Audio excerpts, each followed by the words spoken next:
What's up, you guys? Happy Friday. One of the craziest days of the year is over, but today is also pretty crazy. It's a light Friday, though. Usually the Friday after the deadline's a big slate, but they reversed it yesterday. So we got a lot of chaos yesterday and a bigger deadline day slate. I hated it. I was losing my mind. I was tilting.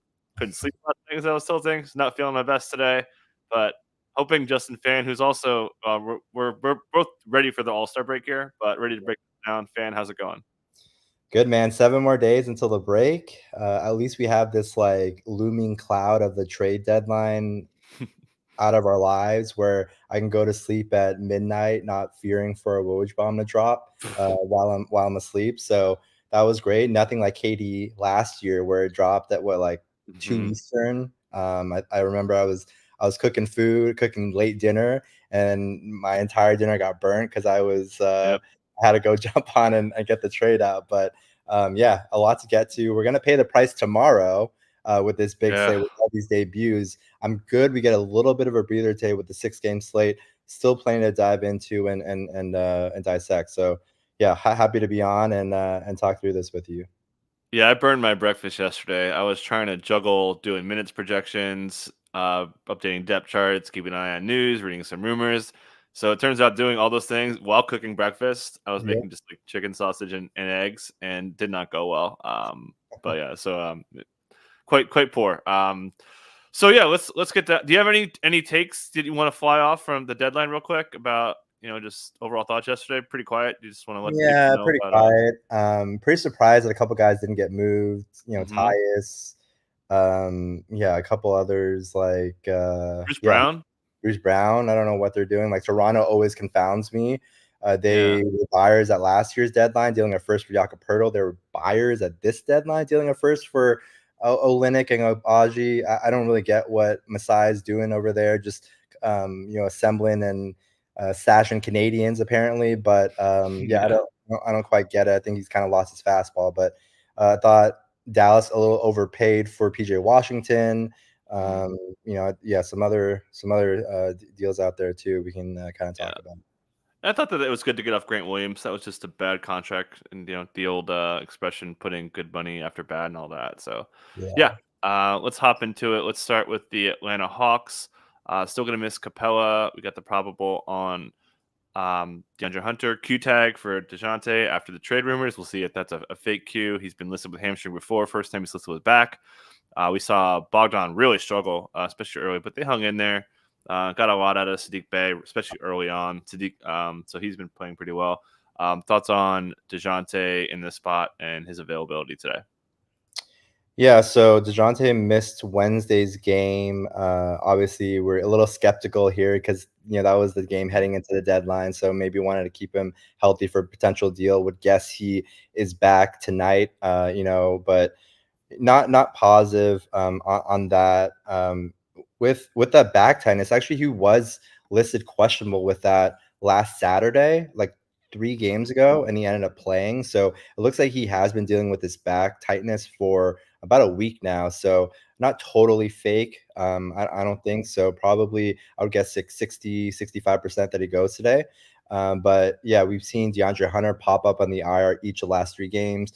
Twice as questionable. Last game, probably he's played all 3. So it looks like more of a procedural listing for DeAndre Hunter at this point. Fully expect him to go. He's come off the bench in 4 games since he's returned and has kind of ramped up from 16 to 19 to 23.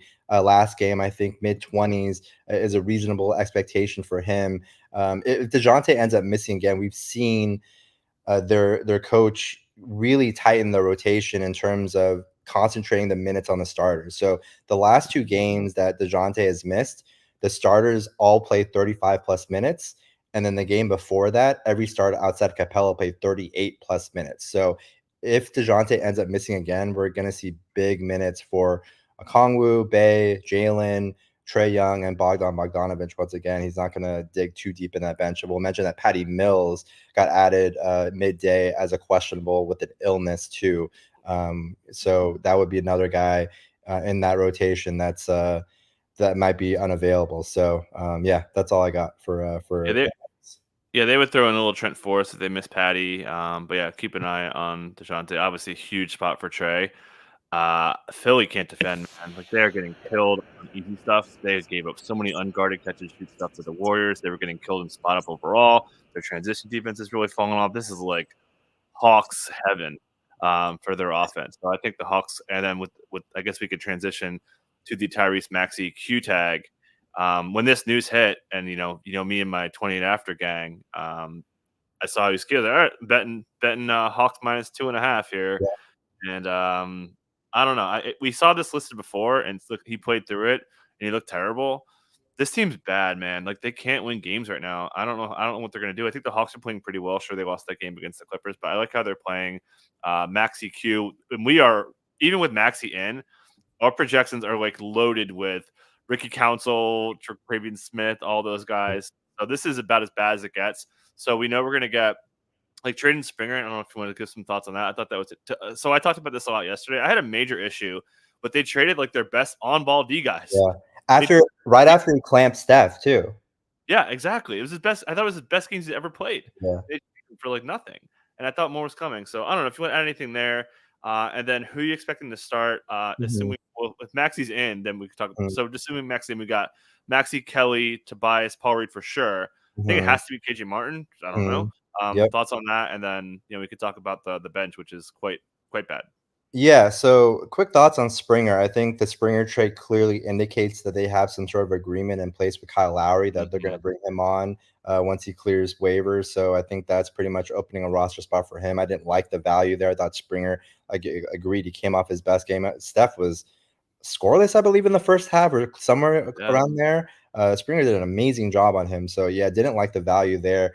Think it's so annoying with Boston. They're just making all these great deals to improve on the peripheries with Jane Springer. They brought in Xavier Xavier Tillman as Tillman. well. I thought was really good. Depth insurance for Al Horford and Porzingis. But yeah, this Maxi thing is a disaster for this team. We tweeted out their splits this season, the Sixers with and without Embiid. Without Embiid, they are 4-12 this season with a minus 106 differential. They've been obviously terrible. And, Maxi, even if he plays, like you said, he might be limited and not 100% with this illness. Midday tag is not promising for him.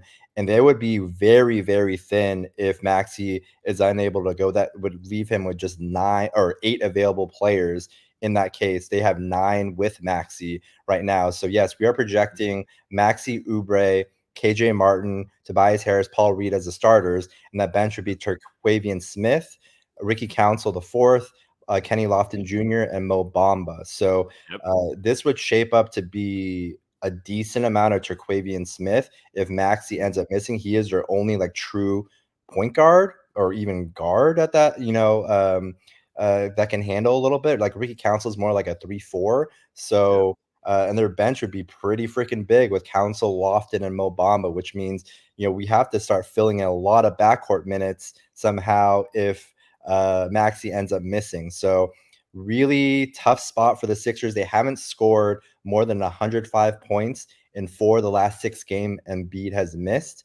They obviously got a good get-right spot today with the Hawks. The Hawks have been among the league's worst defenses, especially as of late. But this could be ugly where obviously a lot of usage opportunities for Tobias Harris, but just an inefficient offense just in general without Embiid. Yep, 100% agree. Yeah, they would be. I mean, we would see a lot of point to bias. I'm curious to see how high is this. They lined his assist pretty high Yeah. last time. Maxi was limited, so the books kind of are accounting for it. But he might crush. We saw last year he would run a lot of point. We saw a little bit of Tobias point when they were when Maxi missed some time as well. So he would be in a massive spot. And Oubre too would get a lot of Oubre, yeah, yeah. Chuck and Fest. Yep. We were debating on minutes. I'm minutes Tibbs in our minutes team. Mhm. I wanted to go like 37 on Oubre. I think he has like 42 ceiling. Honestly, Mhm. do you have minutes on like we have right now? We have 39 Maxi, 35.5 Oubre. I would be higher. I'm the high man. 37 on Tobias, and then Paul Reed. I Yeah. want to talk about in a second. We'll talk about him in a second. But how do you feel about like those main guys who are like locked for massive minutes? Yeah, Maxi, I have at like 38 and a half. I Mhm. might ding a little bit more with the illness, maybe Yeah. take 38. But I feel pretty good about Tobias and Oubre getting up above at least like 35 and a half. So like Yeah. 36 to 40, I think might be their range. Like I said, this bench isn't very good. Like if this one stays Exactly. competitive, it's Ricky Council, it's Kenny Lofton. These are guys who just don't have a ton of NBA experience. So I think they'll lean pretty heavily on Oubre and Tobias Harris, in the spot if it stays close. Yeah, and then I want to talk Paul Reed.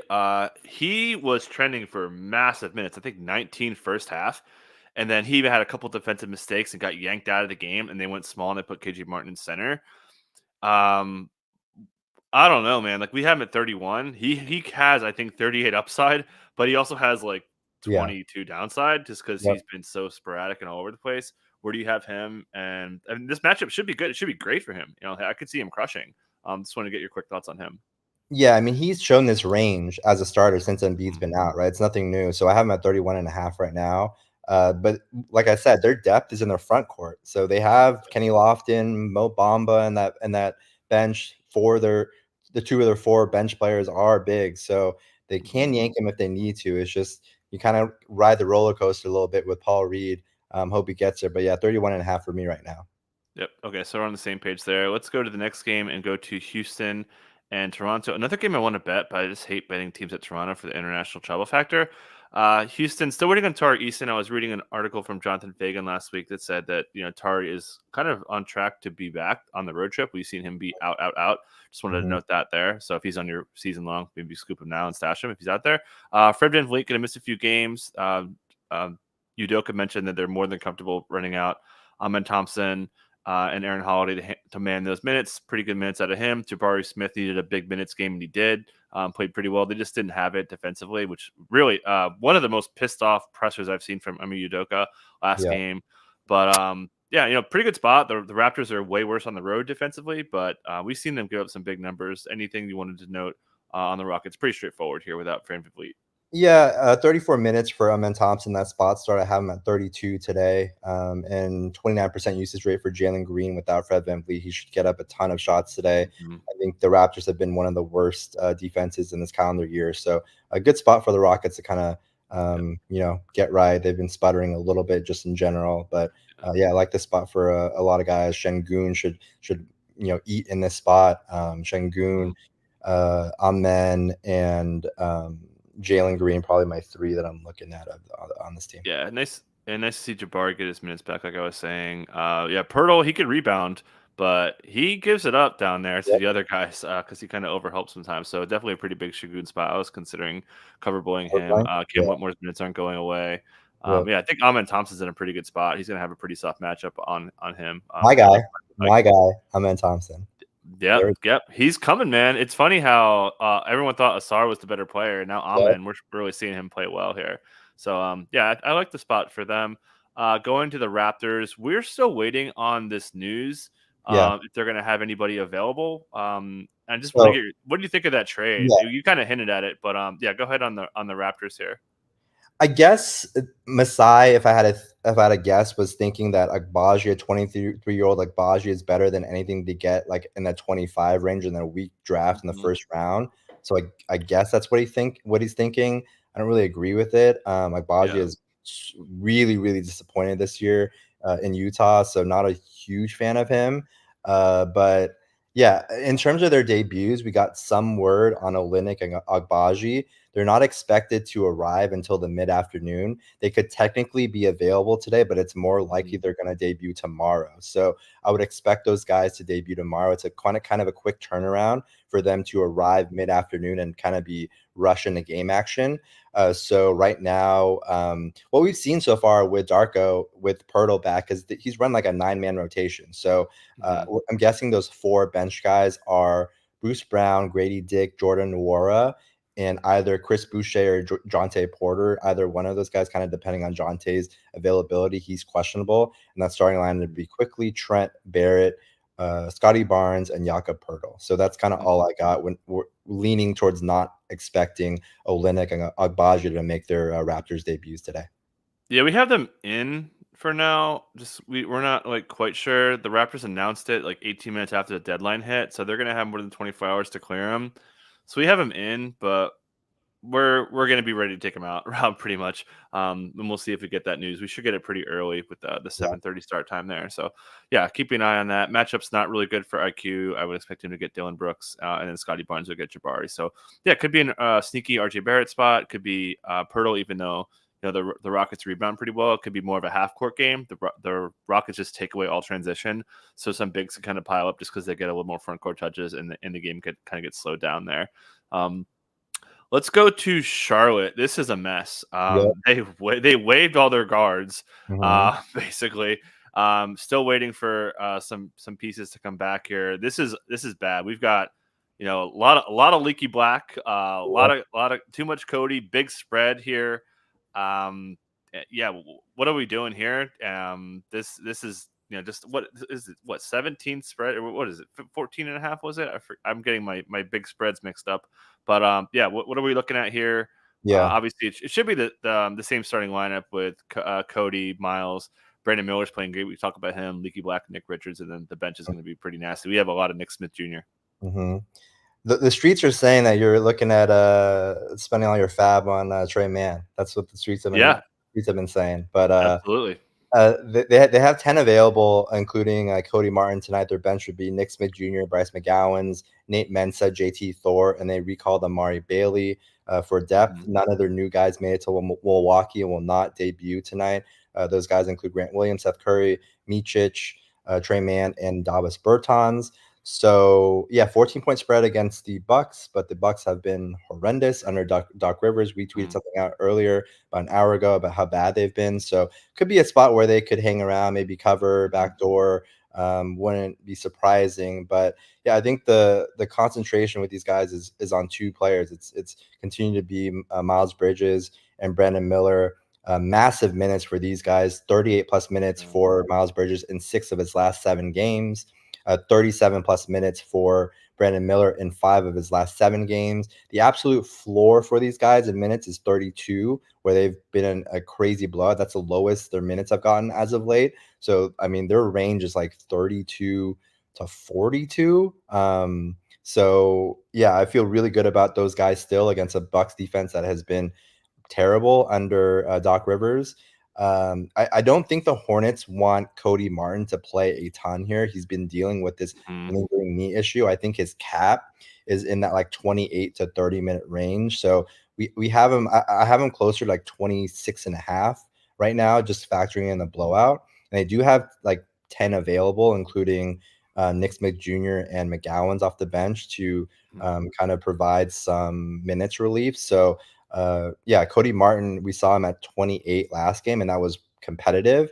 Would take a little bit off of it if this one ends up being like a 14-point type spread game.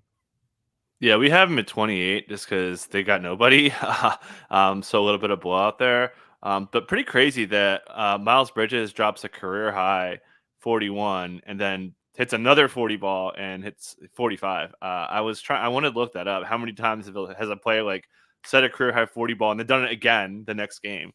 There's like only I think 3 players franchise history: Rozier, Kemba, and somebody else. Glenn Rice. So he was Yeah. the 4th player to do back-to-back 40 balls there. Yeah, still worn down, but I still remember some stuff here. So but yeah, a lot of blowout. Let's go to the Bucks. They played yesterday. We're waiting on their injury report. I'd be pretty shocked if Chris Middleton played. Man, they played deep. This game was over, and Doc played his guys. I We know. had a Jay Crowder under that we unofficially hit, and my man's playing. He was headed for like 42 minutes, if Dude, not for insane. garbage time. It's insane, man. Thoughts on Dame Q tag? We saw him get ruled out a little bit later this time, and Middleton crutches walking boot. Pretty surprised.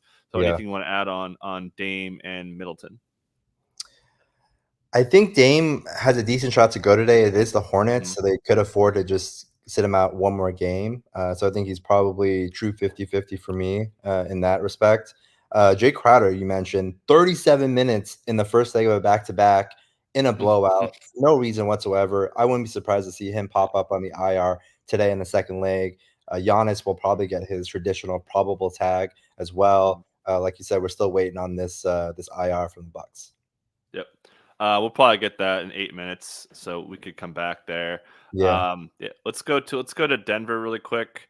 Don't have it pulled up. KCP missed yesterday. We're waiting on their injury report as well. Pulled his hammy on Sunday. Got ruled out pretty early. It wasn't officially ruled out till normal time, but Mike Malone said he wasn't going to play. I don't think he had much of a shot. We have him in, but I think he's not playing. Do you agree? I And do. then, were you surprised to see Justin Holiday start over Christian Brown yesterday?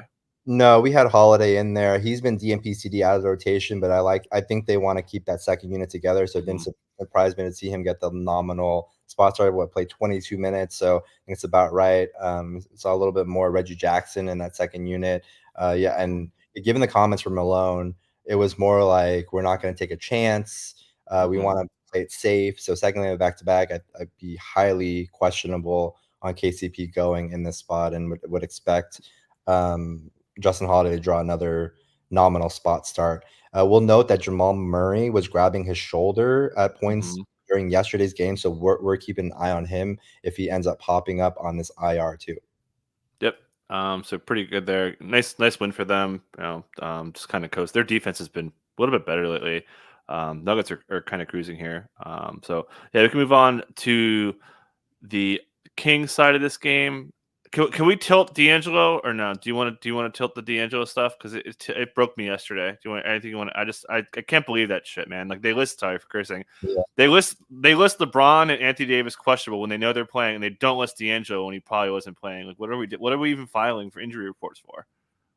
I don't know. So the whole process was really bungled because the initial comments from Darvin Ham were he underwent a tune-up procedure, right? And they corrected it like hours later. No. He actually got an injection in his knee, right? Injury report comes out. He's not on it at all. Gets downgraded to questionable late, then ends up being ruled out. So this entire thing, what's happening? This whole disconnect between the medical staff and the coaching staff, and everybody. Like, what's happening here with D'Lo? But I don't know if it was trade deadline related, but you kind of always see a little bit some of these hijinks, these shenanigans happen around this time of the year. But yeah, just a frustrating situation on a really hectic day that just added to the tilt. We talked pre-show a little bit about Portland as well, like that situation. Chauncey coming out and saying if Duop reads out, we're gonna start Baji. Then he ends up starting Jabari Walker instead. So yeah, just a cherry on top of just a hectic day overall. Yeah, I kind of called when we saw that. We were talking about it in our Slack. I was like, I kind of called BS on that. Like, why aren't they starting Jabari? I thought they were like kind of because Jabari was starting and he played really well on Sunday. So that was puzzling. It's like, oh, I guess they're going to start him there. So it's kind of a fake game time decision there. Let's go to the Kings. We got Sasha back after getting constant Q tags. The 7 to 14 day thing is up, and he was out there for useless minutes overall. But pretty healthy here. Malik Monk alive and well. Kind of coming for Harry B in the last game. What a terrible, terrible loss. As Jaden Ivey dropped a career high on them. Shout out to Jaden Ivey for I bet Jaden Ivey overs back-to-back days and cash them easily. Love to see it. Nice. But thoughts here on the triple-double leaders. Heads up, Sabonis and Joker. No, not a ton here to add on the Kings. I mean, they're pretty healthy. We kind of know where they're Sabonis and Fox, and Malik Monk. Like, he had a little period there where his minutes got nuked, but he should be back in the upper 20s today. I think I have him at 27.5. But yeah, I think Sabonis and Trey Lyles will continue to be, or Monk and Trey Lyles will continue to be the fulcrums off the bench, and then a little bit of Vezenkov and Davion as well, maybe a little bit JaVale McGee too for this could be matchup. Yeah, it could be a pretty good spot for De'Aaron Fox. We saw, KCP being out, they're going to probably put, probably Holiday or somebody there. So I think that could really benefit him. So keep an eye on Fox. They also, the Nuggets take away 3-point shooting, so it's kind of an on-ball festival. But excited for the big man matchup there. Let's go to New Orleans. We saw Zion ever since he had the scan on his foot. 2 weeks ago? He's been getting the Q tag every time. Besides the day he got the scan, he missed, but he's been playing pretty much regularly with pretty strong minutes, and Point Zion is kind of back in full force. This has been a pretty big trend for, I don't know, 3 weeks now of him bringing the ball up. Had the 10 dimes. Really awesome win for the Pelicans there. But fully expecting Zion to play. We do have Najee Marshall. He was ruled out pregame last time from Willie Green. Shout out to their Periscopes and getting the news from that. But good game for them. They got the LA nightlife season, going LA here. But any notes for you on the Pelicans? Yeah, so I think he plays today. They're playing the Lakers today and then the Blazers tomorrow. We'll say that Zion sat out one of the legs of the last two back-to-backs. And we saw last back-to-back which makes sense. That Willie's been staggering the rest of Zion and Trey Murphy. So Zion plays one leg and Trey Murphy plays the other. It's somewhat curious to me that Zion's on the injury report today and Trey Murphy's not on the injury report. I maybe am not as totally confident as you are that Zion plays. I still think he goes, but I don't think it's like a lock by any means. He did sit out the first leg of their last back-to-back. So I probably go 65-70% that he plays today. But I do think he sits out one leg. I think it makes more sense he sits out tomorrow against the Blazers than today against the Lakers. Yeah, I think they're okay. They've got enough depth. I don't. Do you know much about Najee? I saw a lot of people in the DFS have him zeroed. I don't really have much else to go on other than getting ruled out pre-games usually mean you miss one more. Yeah, I don't really see anything there from Willie. Yeah. So pulling up my my betting apps as we're about to get this injury report here. I'm very curious what the Bucks do. But while we do that, we got 15. Anything else? Let's see if anything else. Brandon Ingram, more 3-point rate. CJ McCollum played awesome. Jose Alvarado kind of leapfrog Jordan Hawkins. Do you have any thoughts there? We've got pretty strong on Jose. Do you have is he kind of locked it up over Hawkins now? Yeah. I don't have Hawkins for minutes today. I gave them to, I think Alvarado is like around 13 or something, 13 and a half, I think is where I have him. Valanciunas is questionable, by the way. He got hurt last game in the first half, didn't return. Dame's questionable. Giannis is probable. Jake. So we can kind of circle back on them. Jay Crowder probable. Pretty much expected. Nothing too surprising there. We'll mention Valanciunas. Obviously, we've got Larry Nance Jr. Got the second half start for him.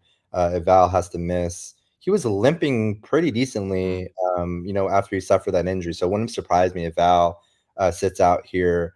We'll see, Larry Nance Jr. and then they have depth in Jeremiah Robinson Earl, and they have Cody Zeller forever listed available with that face issue as well. So Dink loves those available mass tags. Pre-tilted the Lakers. I kind of jumped the gun on tilting them.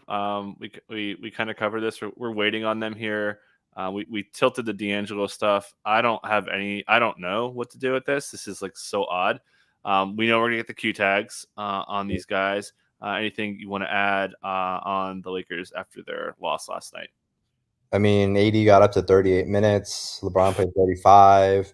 They lost Max Christie, as well.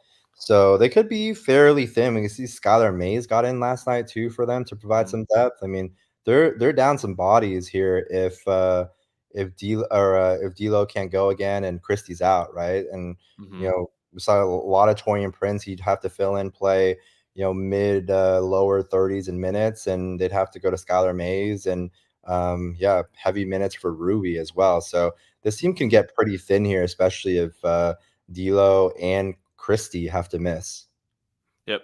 We saw, as you mentioned, Torian Prince kind of start at the 2 after Christie went down. Ankle looked pretty bad, so I'm expecting him to miss as well. That's two teams I haven't looked at minutes wise yet, but we could be a bunch, and who knows? Maybe they just punt this one. I mean, they're just like so thin. They ran their guys up yesterday in a tough loss there.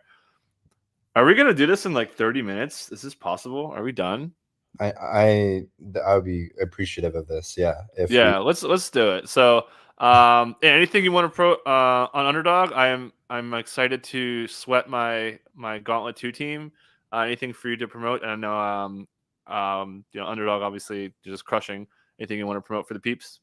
No, man, we got a Super Bowl contest going. Pick 'em. We have first quarter, first half pick 'em added to the lobby now. That you can get those bets in early, get that money back, and keep it rolling. And yeah, we still cranking away. One more week of NFL news for us. Yeah. The off season, and then obviously got the NBA going on. MLB is going to get started up. Pitchers and whatnot are reporting pretty soon here. So getting that fired up. Got a meeting about an hour to talk about MLB strategy. So excited about that. Oh man. So yeah, we're busy here.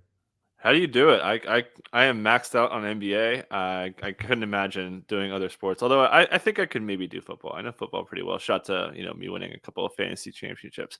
All Yeah. right. So I can't do the full on dink stuff here, but yeah, we're grinding away here. I'm ready for the All-Star break. We're not asking for money, at least on the free side. But if you could please, pretty please, I'm begging you guys to press the like button.